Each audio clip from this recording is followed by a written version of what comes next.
নমস্কার বন্ধুরা, তিয়াশাস রেসিপিতে সকলকে স্বাগত জানাই। আজ আমি এক অসাধারণ স্বাদের চটপটা ভেন্ডি আলু রেসিপি আপনাদের সামনে শেয়ার করতে এসেছি।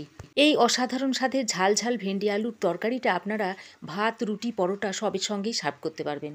তবে আসুন ভিডিওটা স্কিপ না করে আমরা দেখতে থাকি এই ভেন্ডি আলু রেসিপিটা আমরা কিভাবে বানাই। 250 গ্রাম ভেন্ডি ভালো করে ধুয়ে মুছে নিয়ে এরকম লম্বা করে কেটে নিয়েছি। দুটো ছোটো সাইজের আলু এরকম লম্বা করে কেটে নিয়েছি। তো কাঁচা ও পাকা লঙ্কা নিয়েছি, আর লঙ্কাগুলো এরকম মাঝখান থেকে চিড়ে নিয়েছি। একটা বড় সাইজের পেঁয়াজ লম্বা করে টুকরো করে নিয়েছি। একটা বড় টমেটো এরকম ছোট ছোট টুকরো করে নিয়েছি। এখানে নিয়েছি 1 চা চামচ গোটা জিরে, একটু চিনি নিয়েছি, 2 চামচ সর্ষের তেল নিয়েছি, আর একটু কাসুরি মেথি নিয়েছি।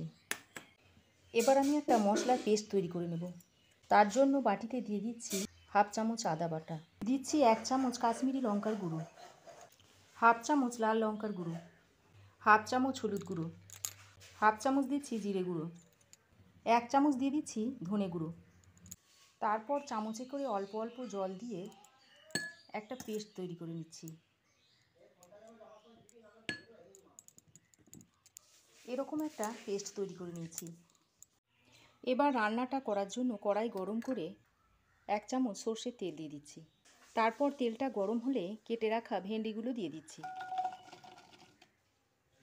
ভেন্ডির মধ্যে এবার সামান্য একটু হলুদের গুঁড়ো আর অল্প পরিমাণে একটু নুন দিয়ে দিচ্ছি।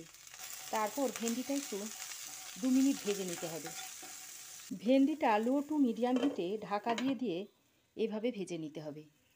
এতে করে ভেন্ডিটা সেদ্ধও হয়ে যাবে। ঢাকাটা খুলে মাঝে মাঝে নেড়ে দিয়ে ভেন্ডিটা এইভাবে ভেজে নিতে হবে। এইভাবে ঢাকা দিয়ে দিয়ে ভেন্ডিটা ভেজে নিলে ভেন্ডিটা ভালোভাবে সেদ্ধও হয়ে যাবে। 2 মিনিট ধরে ঢাকা দিয়ে দিয়ে ভেন্ডিটা ভেজে নিয়েছি। এবার ভেন্ডিটা কড়াই থেকে তুলে নিচ্ছি। কড়াই থেকে তুলে নেওয়ার পর বাকি যে 1 চামচ সর্ষের তেল ছিল সেই তেলটা গরম কড়াইয়ের মধ্যে দিয়ে দিচ্ছি। এবার গরম তেলের মধ্যে দিয়ে দিচ্ছি 1 চামচ গোটা জিরে আর চিড়ে নেওয়া কাঁচা পাকা লঙ্কা দুটো। তারপর ফোড়নটা কয়েক সেকেন্ড ভেজে নিচ্ছি। ফোড়নটা কয়েক সেকেন্ড ভেজে নিয়েছি। এবার এর মধ্যে কুচিয়ে নেওয়া পেঁয়াজটা দিয়ে দিচ্ছি। পেঁয়াজটা দিয়ে 2 মিনিট ভেজে নিচ্ছি। পেঁয়াজটা এরকম একটু হালকা নরম হয়ে এলে এর মধ্যে কেটে রাখা আলুটা দিয়ে দিচ্ছি। আলুটা দিয়ে একটু ভালো করে ভেজে নিতে হবে।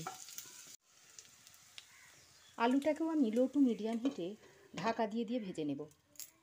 আলুটাকেও এইভাবে ঢাকা খুলে খুলে নেড়ে দিচ্ছি আর ভেজে নিচ্ছি। আলুতে দেখুন হালকা বাদামি রং ধরেছে। এবার এ পর্যায়ে আমি কুচনো টমেটোটা দিয়ে দিচ্ছি। টমেটোটা দিয়ে আলুর সঙ্গে ভালো করে মিশিয়ে নিচ্ছি। যাতে তাড়াতাড়ি নরম হয়ে আসে সেজন্য সামান্য একটু নুন দিয়ে দিচ্ছি। নুনটা দিয়ে টমেটো আর আলুটা ভালো করে মিশিয়ে নিচ্ছি। এরপর ঢাকা দিয়ে আবারও 2 মিনিট রেখে দিচ্ছি। এতে করে টমেটোটা তাড়াতাড়ি গলে যাবে। এখন ঢাকা দিয়ে রান্না করে নেওয়ার পর দেখুন টমেটোটা বেশ খানিকটাই গলে গেছে। এর মধ্যে যে মশলার পেস্টটা তৈরি করেছিলাম সেটা দিয়ে দিচ্ছি।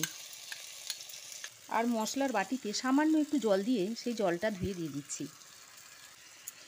এবার মশলাটা আলু টমেটোর সঙ্গে ভালোভাবে মিশিয়ে দিচ্ছি।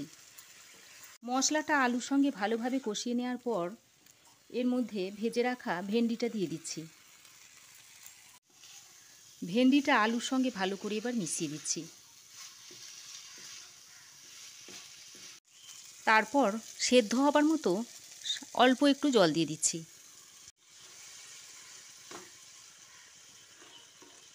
তারপর ঢাকা দিয়ে 6 থেকে 7 মিনিট রান্না করে নিচ্ছি। যাতে নিচে লেগে না যায় তার জন্য 2-1 বার নেড়েও দিয়েছি। দেখুন আলুগুলো সেদ্ধ হয়ে গেছে। এবার তরকারিটা একটু শুকনো শুকনো করে নেব। স্বাদের ব্যালেন্সের জন্য এখানে সামান্য একটু চিনি দিয়ে দিচ্ছি। একটু কাসুরি মেথি 2 হাতে ডলে এর মধ্যে দিয়ে দিচ্ছি। 1/2 চামচের থেকে একটু কম গোলমরিচের গুঁড়ো দিয়ে দিচ্ছি। ভেন্ডি আলু রেসিপিটা যাতে আরও চটপটা হয় সেজন্য একটু বিট নুন ছড়িয়ে দিচ্ছি। এবার সব কিছু আলু ভেন্ডির সঙ্গে মিশিয়ে দিচ্ছি। এবার ঢাকা দিয়ে 2-1 মিনিট রেখে নামিয়ে নেব। এরপর ভেন্ডি আলুর তরকারিটা একটা সার্ভিং ডিশে সার্ভ করে দিচ্ছি। কতটা লোভনীয় লাগছে দেখুন। রেসিপিটা যদি ভালো লাগে তাহলে একবার বাড়িতে ট্রাই করে দেখতে পারেন। আর কেমন হয়েছে একটা কমেন্ট করে জানাবেন। আশা করি রেসিপিটা আপনাদের ভালো লাগবে। ভালো লাগলে লাইক ও শেয়ার করবেন।